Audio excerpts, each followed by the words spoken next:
Now in this lecture, I'm going to show you the keyframe editor for a transition. So you select your transition and surely you will have the diamond over here. First, let's reset our transition curve. You just can reset it from the ease over here. Notice it has reset, and if you like, you can reset the transition curve.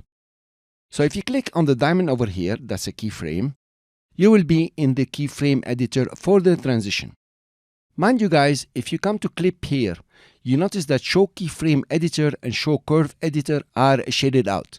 You are not editing the curves or the keyframes of a clip. This is a transition. That's the only way to get over here. So now within the keyframe editor, the first thing you can do is, for example, to click on the last keyframe and just bring it in, for example. And here you are, you changed the curve. That's one way to do it. You can also add more keyframes. For example, if you come over here, and this is now at 0.280, you can add a keyframe by clicking on the keyframe just over here. So you have a keyframe here. You can come over here, for example, keyframe again, but you can change the value. I'll put it 0.280. Okay, and now you have a stable position. You know that. Okay, so this is the animation will be for the transition. It stops and it continues.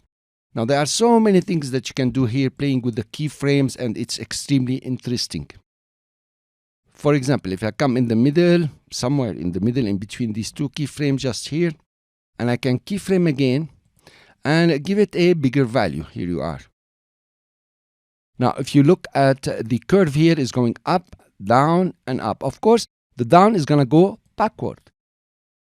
Just to show you. Okay, so I'm adding more keyframes, you have a swing effect or something like this.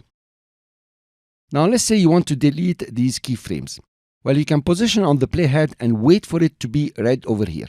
You have here the keyframe navigator. Let's zoom in even more. Okay, you notice there is no keyframe navigator over here at all. The keyframe navigator is just over here. You can go to the next keyframe and the previous keyframe, you know that. Then select the keyframe. And please don't press backspace or delete or something like this. You will delete the transition itself. Just click on the red diamond. This means you already have a keyframe. If you click on it, remove that keyframe. And notice it has been removed. You can go back to the navigator and remove the other keyframes the way you would like. Here you are. Let me warn you about something that is pretty interesting, by the way. I'm going to keyframe here at 0.280. Come over here. I cannot copy paste the keyframes, so I'm gonna keyframe again. I will come at 0.280. So I have a stable position. So I'm very happy with this animation here. It's got stable and it goes. So I'm thinking now, what happens if I use another transition? I could come to the radial wipe, click and drag and drop it here. Or I can come to video transition style and change it. So it's hard to find it here. I'm gonna press R. This is radial wipe. And notice exactly what happened.